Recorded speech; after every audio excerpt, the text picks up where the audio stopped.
Evangelho de João, capítulo de número 9. Eu quero continuar exatamente do ponto onde paramos a semana passada. E creio que Deus está falando conosco. Na semana passada nós vimos, eu amo esse texto de João 9, ele é um texto de ruptura. Ele rompe cativeiros, ele libera a nossa vida de algumas amarras e de alguns conceitos que já estão ultrapassados e que muitas vezes nos aprisionam. E eu creio que o Senhor quer nos levar a um novo nível de liberdade. Quantos podem dizer amém? Levante a mão e diga, avançando para um novo nível de liberdade. Em João capítulo de número 9, Jesus e seus discípulos estão passando por um homem cego de nascença. Um homem cego de nascença. Ao passar por este homem cego de nascença, a Bíblia diz que os discípulos lançam uma pergunta, estou recapitulando, lembram? Quem pecou para que este nascesse assim? Ele ou seus pais? Nós falamos a semana passada sobre uma mentalidade que vive orientada pela culpa e pela condenação. Uma mentalidade que vive presa na maldição, caçando culpados e os porquês do passado. Jesus tem uma resposta completamente diferente. Jesus tem propósito. Posso ouvir um amém? Jesus tem propósito. Jesus não está caçando culpado. Jesus está dando um novo sentido, ressignificando. Não está procurando no passado, mas está procurando algo transformador para o futuro. Quantos podem dar glória a Deus? E depois de criar essa ruptura de mentalidades, a Bíblia diz que Jesus faz barro. Faz o quê? Barro, ao cuspir no chão, misturar com a terra, e ele passa nos olhos, o que é extremamente simbólico. E por que é simbólico? Porque Jesus é o Criador, amém? Ele é o verbo que se fez carne, ele é o verbo da criação, é Deus encarnado, e nós vemos mais uma vez Deus voltando ao barro para refazer o homem, assim como em Gênesis, agora ele está refazendo o homem através de um símbolo, o barro.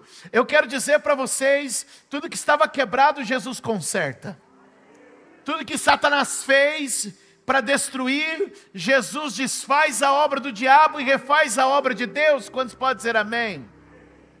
E se alguma coisa estava fora do lugar, eu quero que você levante a mão e creia. Jesus está trazendo a ordem novamente. Jesus está tirando a condenação. E Jesus está trazendo de novo, aleluia, a ordem, a visão e a luz às coisas. Quem pode dar glória a Deus? A sua Bíblia aberta em João capítulo de número 9. O moço é mandado a um tanque chamado Siloé. No tanque de Siloé, ele lava os olhos. E ao lavar os olhos, a Bíblia diz que ele voltou vendo. Evangelho de João capítulo 9, verso de número 6. Evangelho de João 9, verso 6. Tendo dito isso, cuspiu no chão, misturou terra com saliva e aplicou aos olhos do homem. Então disse, vá lavar-se no tanque de Siloé, que significa enviado. O homem foi, lavou-se e voltou vendo. Diga comigo, em Jesus, tudo é restaurado. Diga, nele, a condenação foi anulada.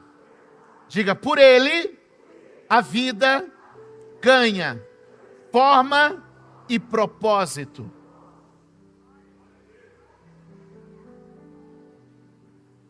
Porém, nem todo mundo fica feliz com seus milagres. Toque alguém e diga, nem todo mundo fica feliz com seus milagres. Diga, eles te apoiam enquanto você está sofrendo e com dor, porque afinal eles estão melhores que você. Mas, prega para alguém, mas, quando alguma coisa muda, e você fica melhor, tem gente que não gosta.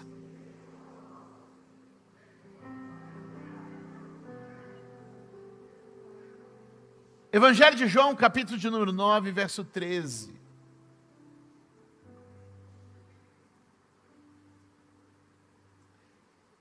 Levaram os fariseus o homem que fora cego.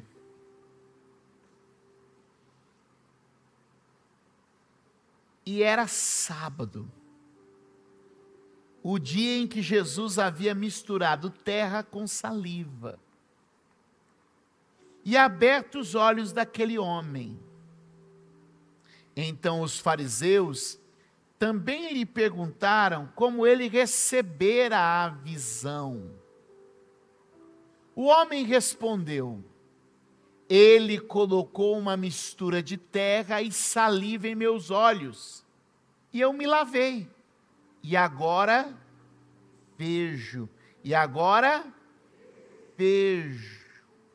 Então os fariseus também lhe perguntaram. Alguns dos fariseus disseram: esse homem não é de Deus, pois não guarda o sábado. Mas outros perguntavam: como pode um pecador fazer tais sinais milagrosos? E houve divisão entre eles. Olha só. O homem é curado em um dia de sábado, em um dia de... Você sabe que pela lei de Moisés, o sábado era um dia que devia ser solene e respeitado. As pessoas não deveriam trabalhar ou fazer nenhum tipo de obra servil. Deveriam dedicar sua vida a Deus naquele dia e ter um dia de descanso e de adoração. Escreva aí: descanso e adoração.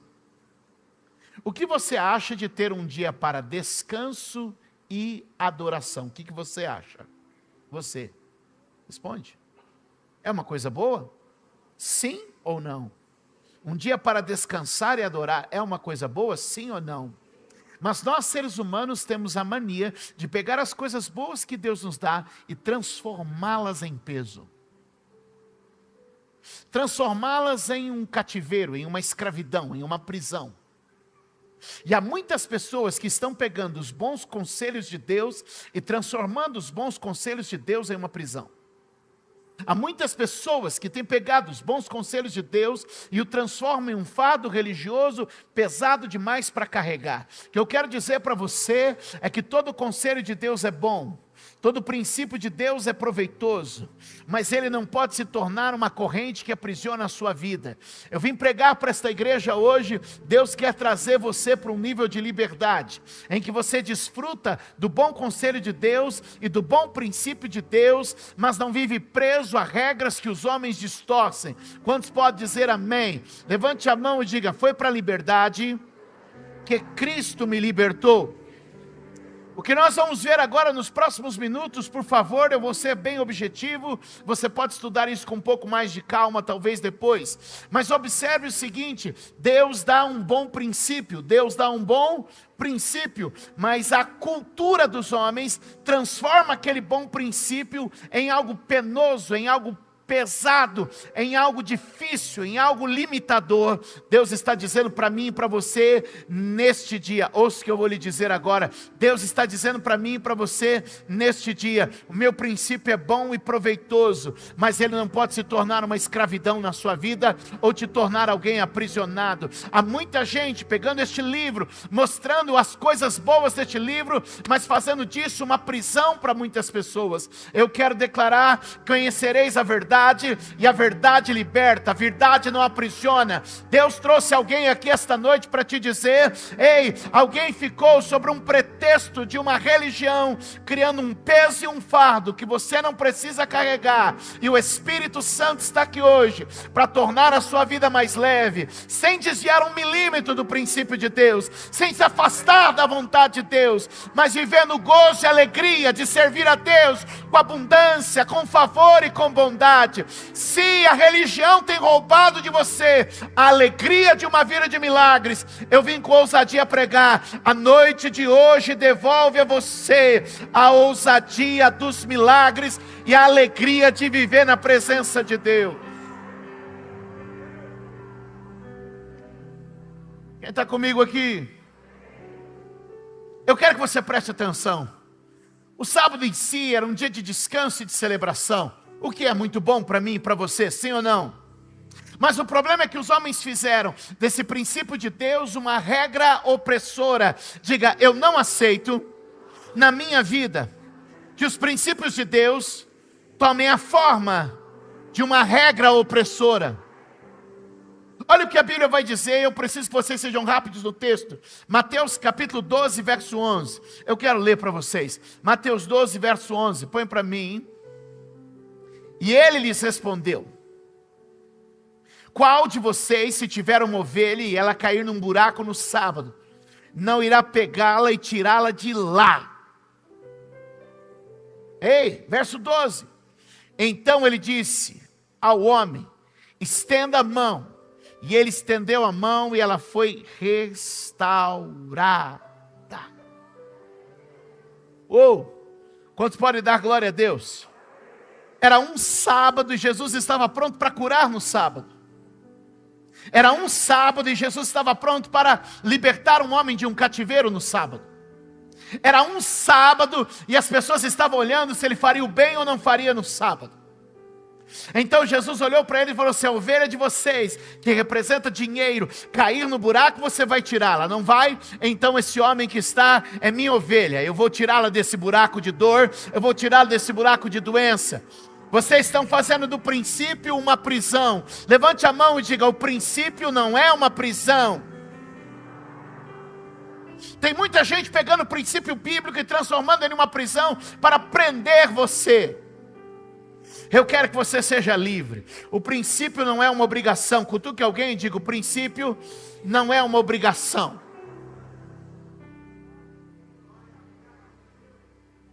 As pessoas perguntam para mim: o que você faz para as pessoas irem à igreja com frequência? Eu não as obrigo.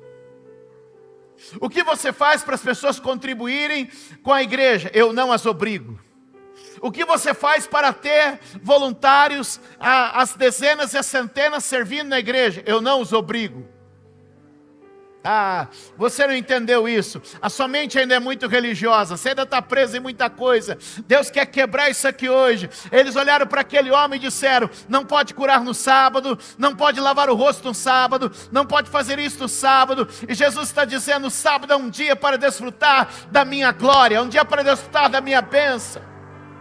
Mas vocês fizeram dele uma prisão, como alguns têm feito dos princípios de Deus uma prisão. E a religião evangélica, conhecida por alguns, é um lugar de opressão. E Deus está te dizendo: te chamei para um lugar de liberdade e vou te fazer livre neste dia. Alguém pode dar um glória a Deus?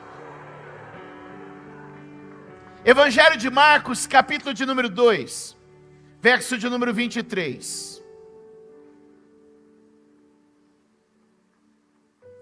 Evangelho de Marcos 2, 23.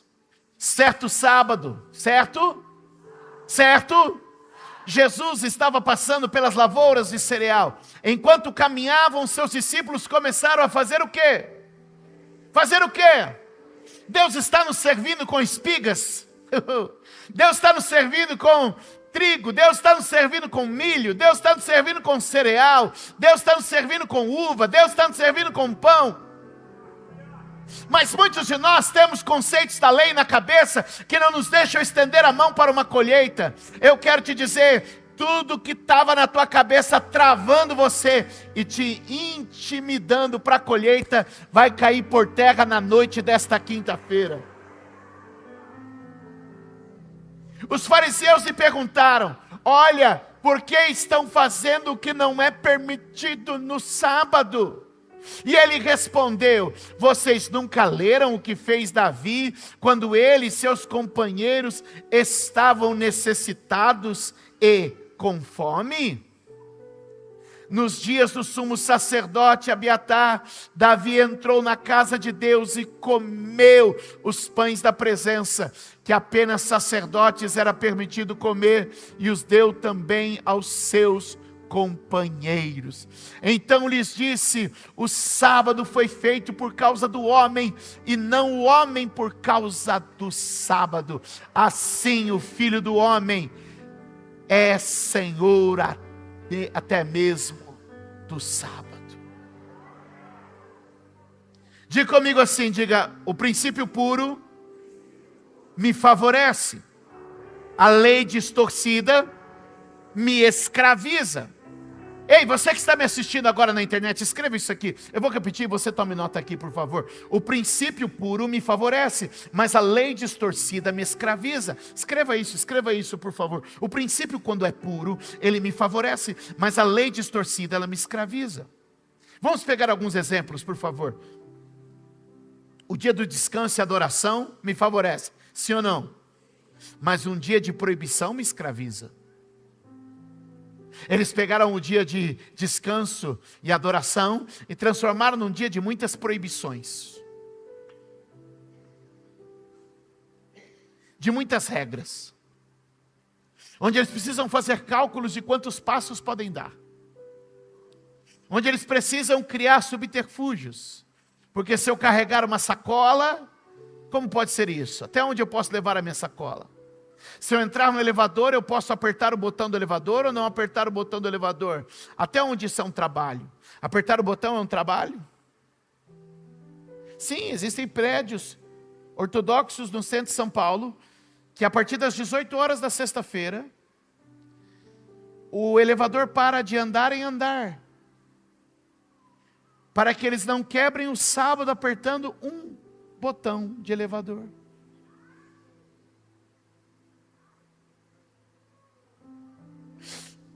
E alguém pode dizer, graças a Deus, estamos livres disso. Mas eu pergunto, quantos não são os princípios que muitas vezes abrem a Bíblia para nós? Um princípio que podia nos abençoar e nos favorecer, mas ele se torna uma lei que nos escraviza.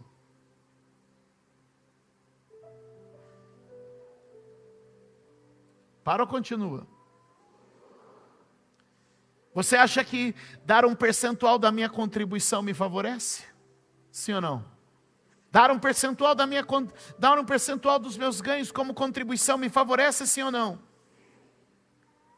Mas se por isso eu criar uma taxa que me ameaça, uma taxa que me cobre e me escraviza, aquilo que era para me favorecer se tornou um peso sobre a minha vida.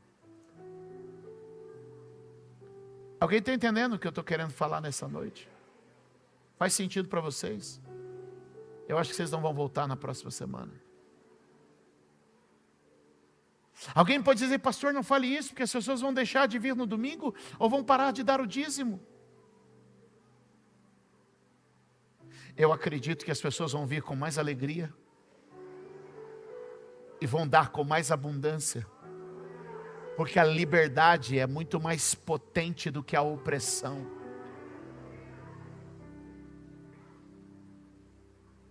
Então eu posso dar uma parte do meu salário e ser favorecido, ou posso criar em torno disso uma taxa cobrada e ameaçadora sobre a minha vida. Quem me entende? Eu posso ter um período de abstinência alimentar, e isso favorecer a minha vida. Ou eu posso fazer do jejum um pedágio para acessar alguma bênção. A pergunta é, eu estou reservando um dia porque eu estou proibido de fazer qualquer outra coisa, ou estou reservando um dia porque eu tenho paixão por ele?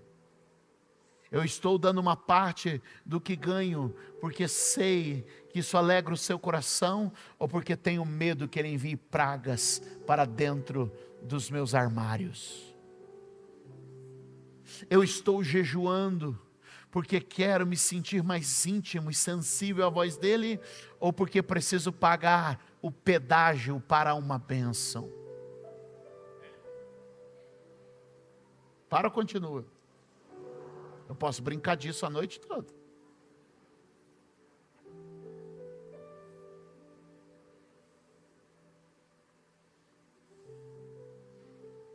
Uma autoridade espiritual pode instruir meu caminho, sim ou não? Uma autoridade espiritual pode aconselhar na minha jornada, pode ou não pode? Mas quando uma autoridade espiritual, um sacerdote, se reveste de um autoritarismo e passa a dar ordens, eu quebrei um princípio de autoridade. E aí eu tenho, mas se o homem de Deus disse. E quantas não são as pessoas que têm vivido o peso da vida? O princípio de ter um sacerdote é bom, sim ou não? Mas quando ele se torna um autoritário governando minha vida, o que acontece? O princípio de dar o dízimo, o princípio de jejuar, o princípio de ter um dia para Deus, são princípios que me favorecem, mas quando isso se torna uma lei opressora, uma taxa cobrada, isso escraviza a vida e limita as pessoas. Eles estavam colocando o sábado entre o homem e a sua cura. Eles estavam colocando o sábado entre o homem e o seu milagre. Eu quero liberar uma palavra sobre você. Nenhum fragmento de lei distorcida por homens vai se interpor entre você e o que Deus tem para a sua vida. Eu vim pregar uma mensagem de liberdade nesta noite. Tem gente que chegou aqui ferida pela religião, ferida por autoritarismo que castra, que limita, que oprime, que envergonha. Mas Deus está te dizendo: eu te liberto hoje em nome de Jesus. Eu restauro você na alegria da adoração, na alegria do louvor. Muitas vezes nós somos colocados como: eu preciso adorar para Ele me aceitar. Você acha que Ele colocou você do outro lado da porta e se você cantar você entra, se você não cantar você não entra. E então a gente vai colocando a pessoa do outro lado, e sempre ela tem que pagar um pedágio para entrar, ela tem que pagar um pedágio para chegar. E eu vim dizer para você: o caminho foi aberto, o sangue foi colocado, e nós trafegamos por essa avenida que nos leva à presença dEle. Eu não sei se você pode se empolgar com o que eu estou pregando aqui hoje. Eu não sei se a sua mente ainda é romana demais, ainda é religiosa demais, e ainda está presa em alguns caminhos. Mas naquele dia um homem foi curado e era sábado, e eles não estão olhando para os olhos que abriram, eles estão olhando: ele fez barro no sábado, você lavou o rosto no sábado. Ei, o que está acontecendo? Ei, deixa eu te dizer, tem gente que perdeu a perspectiva da humanidade e começou a viver uma religiosidade que tem matado. Hoje Deus te trouxe aqui, te trouxe este lugar para te dizer: eu te faço livre. Tira os empecilhos culturais, mentais, racionais que te afastaram do teu milagre.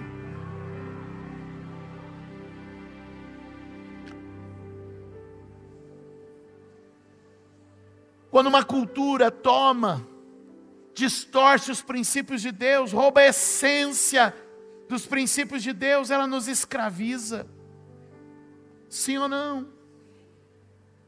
E então eles voltaram para o homem e perguntaram: o que você diz dele? Verso 17 de João 9, o homem respondeu: tornaram, pois, a perguntar ao cego: o que diz você a respeito dele? Foram os seus olhos que ele abriu. O homem respondeu: ele é um profeta.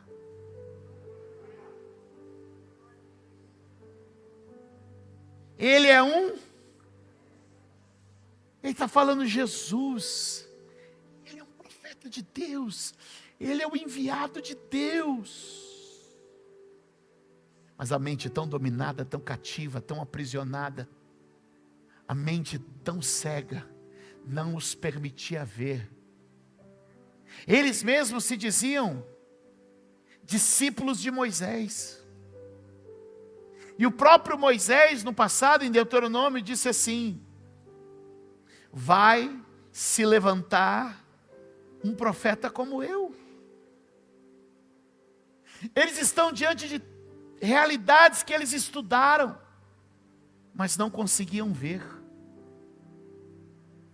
Bate o nome de alguém, me ajuda a pregar para ela, diga assim: existem pessoas que leem o texto, veem a palavra, mas não percebem o que Deus está fazendo.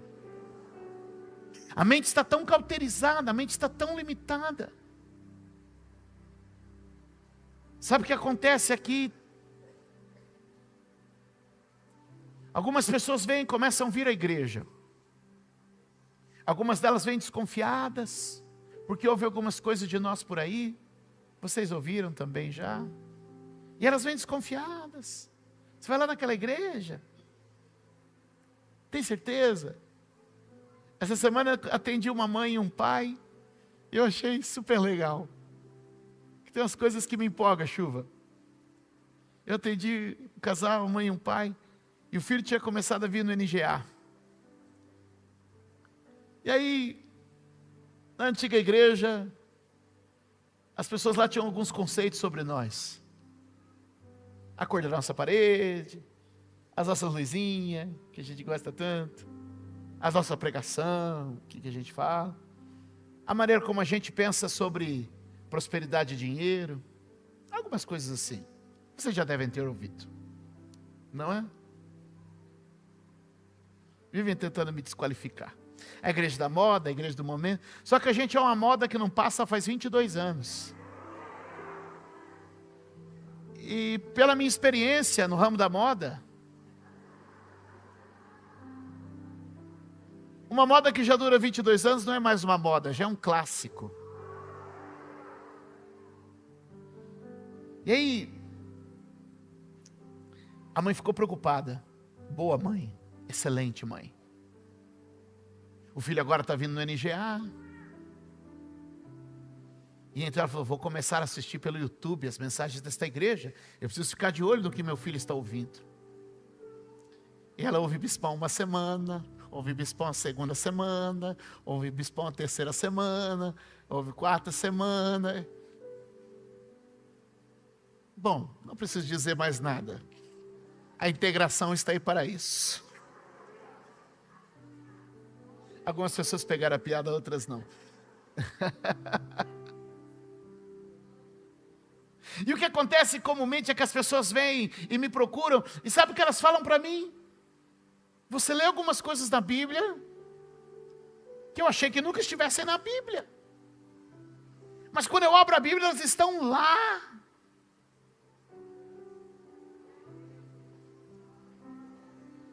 E eu já li tantas vezes, eu nunca vi. É porque quando a gente lê com as lentes de uma cultura distorcida, quando a gente lê com o viés religioso distorcido, a gente não consegue perceber a simplicidade do que ele está falando. Então eles estavam diante do que Moisés havia dito: haverá um profeta no futuro que será como eu. E eles estão diante desse profeta futuro, a profecia está se cumprindo diante deles, e os discípulos de Moisés não conseguem ver, porque há uma visão distorcida, que não consegue assimilar a verdade, e então eles estão vivendo os velhos rudimentos das suas tradições, e então eles são homens que vestem vestes, que se fantasiam da sua fé, mas não conseguem vivê-la. Eu vim gritar para alguém aqui hoje: Deus está nos fazendo desfrutar dos princípios e viver com liberdade, sem desviar e sem andar fora da linha dele. Quantos podem dizer amém e dar glória a Deus aqui neste lugar? Alguém comigo?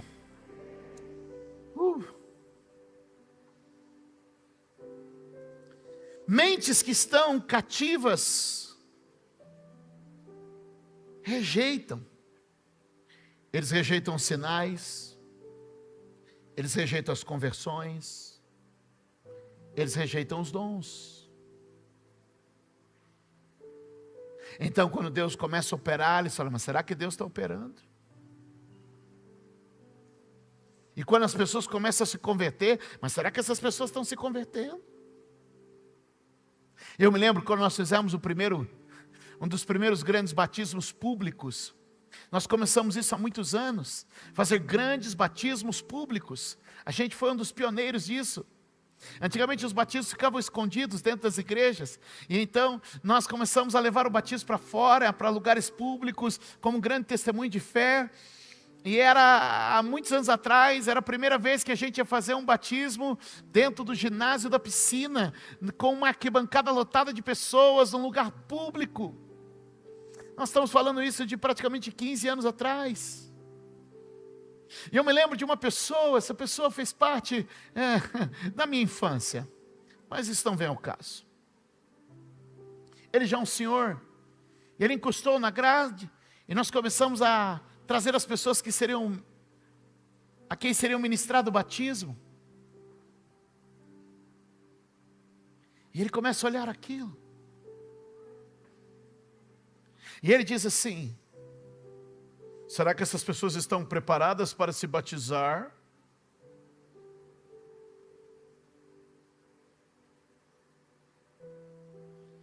Mas sabe o que ele não sabia? É que eu fiz a mesma classe de batismo que ele.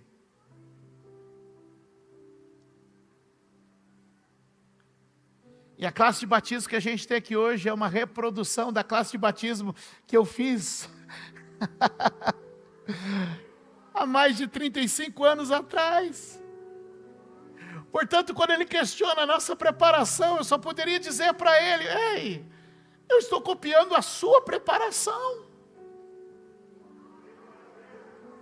Mas as pessoas não conseguem ver, quando elas começam a ver os sinais, quando elas começam a ver as conversões, ou quando elas começam a ver os dons, elas dizem assim: não é possível que Deus esteja fazendo isso. Eu quero te dizer, o Deus dos sinais não envelheceu, o Deus da salvação e dos batismos não perdeu sua capacidade de convencer, e o Deus dos dons ainda continua. Deus Pai ainda faz maravilhas, Jesus ainda salva, e o Espírito Santo ainda opera na igreja. Quem pode levantar a mão e dizer: Deus ainda faz milagres, Jesus ainda salva, e o Espírito Santo ainda opera na igreja?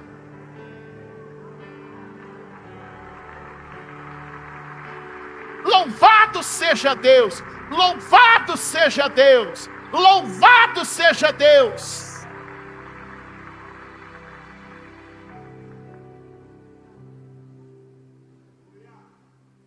Então percebe que eles tinham um costume, eles tinham uma doutrina, e eles não conseguiam perceber o que Deus estava fazendo. Às vezes a gente está preso a um lugar de costume. Falo ou não falo? Então eu vou falar. A gente vai se tornando tomado de hábitos. No capítulo 9, no verso 20, os pais do jovem ex-cego são interrogados. E essa é uma das passagens que mexe comigo. Porque eu sou o pai. Quantos pais nós temos aqui? Essa é uma das passagens que mexe muito comigo. Porque ele chama os pais de um rapaz que nasceu cego, para lhe fazer uma pergunta. Capítulo 9, verso 20. Veja no texto. Nós não vamos ver.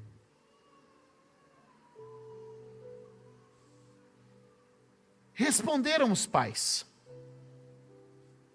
sabemos que ele é nosso filho e que nasceu cego. Olha o texto na sua Bíblia. Mas não sabemos como ele pode ver agora e quem lhe abriu os olhos. Perguntem a ele: idade ele tem? Espera aí. Idade ele tem. Falará por si mesmo. Vocês não acham tanto frio a resposta de alguém que teve um filho que acabou de ser curado de cegueira?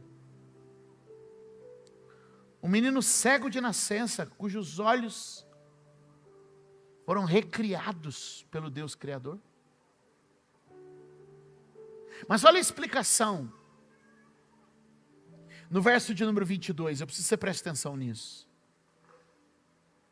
Seus pais disseram isso porque tinham o quê? Medo do quê? Pois eles já haviam decidido que... O que eles decidiram? Que se alguém confessasse que Jesus era o Cristo, seria expulso da... Não, eu não vou falar sobre o meu filho ter sido curado, porque eu tenho o meu banco lá na sinagoga onde eu sento. Eu tenho o meu lugar lá na sinagoga. E se eu perder aquele meu lugar, como é que vai ser minha vida? Você percebe que o nível da religiosidade cega uma pessoa em tal ponto, em tal nível, em tal situação, que esta pessoa não consegue celebrar a cura de um filho? Ei, o que você tem a dizer sobre a cura do seu filho? Eu? Tenho nada a dizer, fala com ele, ele é maior de idade. Eu não vou me meter nisso, porque eu posso perder o meu lugar na sinagoga. E se eu perder meu lugar na sinagoga, que é isso? Olhe para mim, por favor. Muitas pessoas estão fazendo no seu contexto religioso um cativeiro que o impede. Não é de desfrutar milagre, não estou falando de algo mais sério. Eles viveram um milagre, mas não desfrutavam o milagre. Não é que eles não receberam a bênção, eles receberam a bênção, mas não desfrutaram da bênção. Então é possível ser abençoado e não desfrutar, não celebrar, não viver a bênção.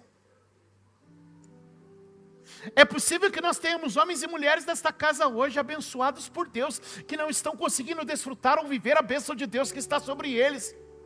Porque eles têm tanto fragmento de engano na mente deles e tanto posicionamento social, cultural, teológico, distorcido, que eles não conseguem viver o favor de Deus, a graça de Deus, o amor de Deus, o cuidado de Deus. Eles deviam estar cantando, celebrando, eles deviam estar sorrindo, eles deviam estar preparando uma festa, eles deviam estar assando picanha, eles deviam estar passando um café.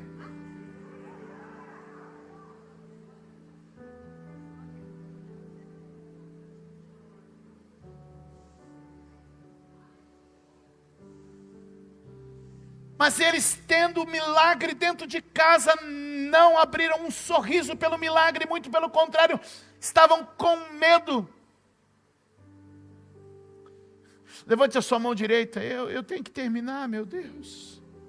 Levante a sua mão direita e diga comigo: Senhor, se algo me impede de desfrutar o teu favor, sejam doutrinas, mensagens, distorções, costumes, ou a cultura, limpa minha mente, libera o meu coração, para que eu possa viver a liberdade dos teus milagres, e desfrutar do teu amor, e viver tuas bênçãos, que já estão sobre mim.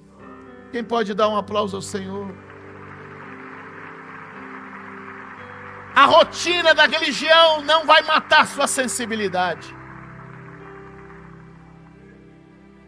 Agarra no ombro de alguém, aperta aí e diga: a rotina da religião não vai matar nossa sensibilidade.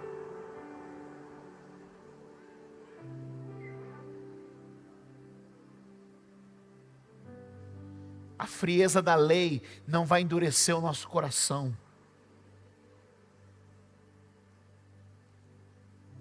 Eu sei que era difícil, porque eles estavam diante de um fato inédito. E eu já encaminho para terminar. João capítulo 9, verso 32.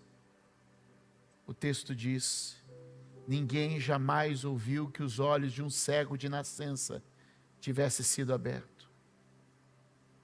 Ninguém jamais ouviu. O que está acontecendo ali é que Jesus está fazendo o que ninguém nunca ouviu. E as pessoas tendem a ter medo do novo. E eu vim pregar aqui hoje para vocês: se preparem. Nós vamos viver coisas novas, que vão mexer com a nossa fé.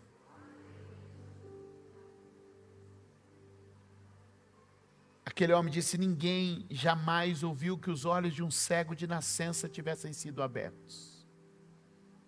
Se esse homem não fosse de Deus, não poderia fazer coisa alguma. Fica de pé. Eu vou ler só mais um texto. Pega a tua Bíblia.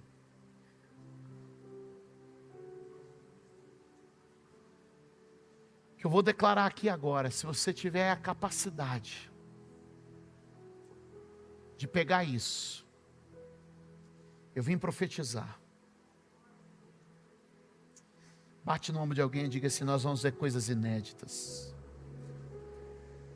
Diga: nós já temos visto coisas incríveis, mas vamos ver coisas inexplicáveis. Em todas as áreas, eu declaro a vocês, nós vamos ver coisas inexplicáveis.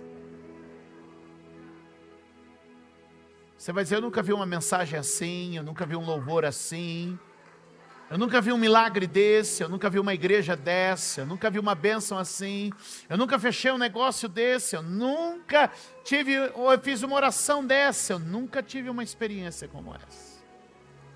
Eu nunca vi um culto como esse, eu nunca vi nada como isso. Alguém pode ir glorificando a Deus? Você pode pôr a mão no ombro de alguém e diga: se prepare para coisas que você nunca viu. Diga para ele: Jesus está inaugurando uma nova época na sua vida. Jesus está inaugurando uma nova época na minha vida. Eu vou dar 30 segundos para você se mexer na igreja. Você vai até uma pessoa para dizer para ela. Você vai se mexer, 30 segundos. Você vai sair do teu lugar e vai dizer: Jesus vai fazer algo diferente na sua história. Jesus está fazendo algo inédito na sua vida. Você vai se mexer. Não sei se você vai falar isso para 10, para 5, mas você vai se mexer. Jesus está começando alguma coisa que você nunca viu. Jesus está inaugurando uma temporada que você ainda não experimentou. Jesus vai te dar uma vitória que você ainda não teve. Jesus vai colocar na tua mão coisas que outros não tiveram. Jesus está preparando algo que não tem explicação. Quantos podem dar glória a Deus aqui? Quantos podem dar glória a Deus e um aplauso ao Senhor neste lugar? Jesus está neste lugar para cumprir. Ele não vai caber na nossa religião. Ele não vai caber.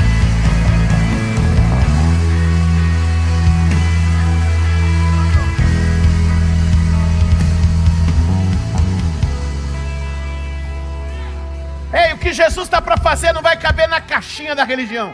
O que Jesus está para fazer não vai caber na caixinha da cultura. Vai quebrar barreiras entre nós aqui hoje em dias. Vai provocar a nossa fé. Ei, pegue na mão de alguém, chacoalhe e diga: ele vai provocar você para um nível diferente. Sobe ele assim, ó, para um nível diferente.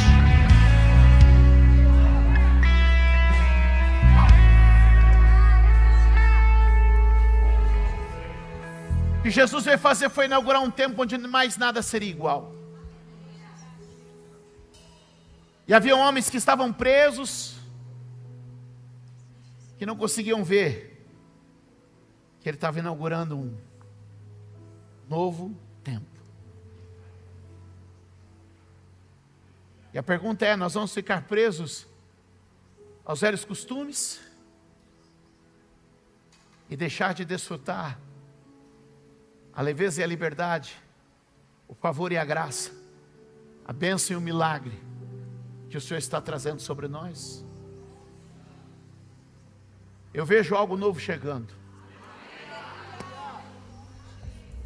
Eu vejo um período de liberdade chegando. A liberdade é um reflexo da maturidade.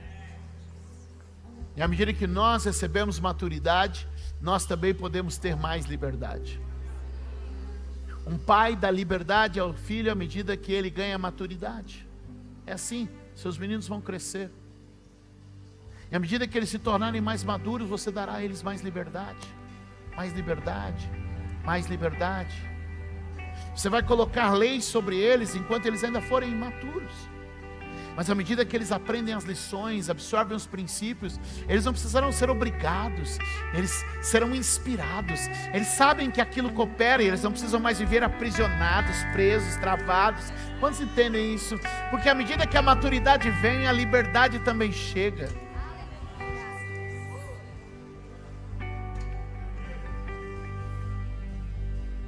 A Bíblia diz que Jesus trouxe a inauguração de um novo tempo. E eu queria dizer hoje, em poucas palavras, Jesus está inaugurando um novo tempo em sua vida. Eu queria dizer, como pastor desta igreja, líder desta igreja, Deus está inaugurando um novo tempo nesta igreja. Deus está inaugurando um novo tempo sobre nossas vidas. Deus está inaugurando um novo tempo sobre o nosso ministério. Deus está inaugurando um novo tempo em nossa mente, em nosso coração. Quantos podem dizer amém? Gálatas capítulo de número 4, verso 4. Eu vou continuar isso semana que vem. Mas quando chegou a plenitude do tempo, Deus enviou seu filho nascido de mulher, nascido debaixo da lei, a fim de redimir os que estavam sob a lei, para que recebêssemos a adoção de filhos. Porque vocês são filhos. Assim, porque vocês são filhos, Deus enviou o Espírito de seu Filho aos seus corações, que clama: Abba, Pai. Assim você já não é mais escravo, mas filho. E por ser filho de Deus, Deus o tornou herdeiro. Deus te tornou herdeiro. Deus te tornou um herdeiro. Deus te tornou um herdeiro.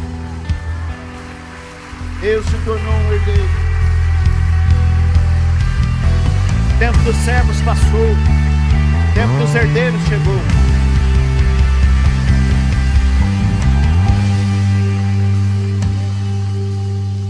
Jesus está dizendo: vocês ainda estão vivendo como servos, mas poderiam estar vivendo como herdeiros.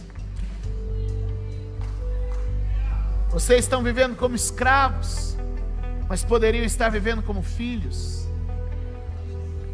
Vocês ainda estão esperando as migalhas, quando poderiam estar sentados à mesa. Levante sua mão, dê glória a Deus aqui nos próximos 30 segundos. Oh, dê glória a Deus, dê glória a Deus.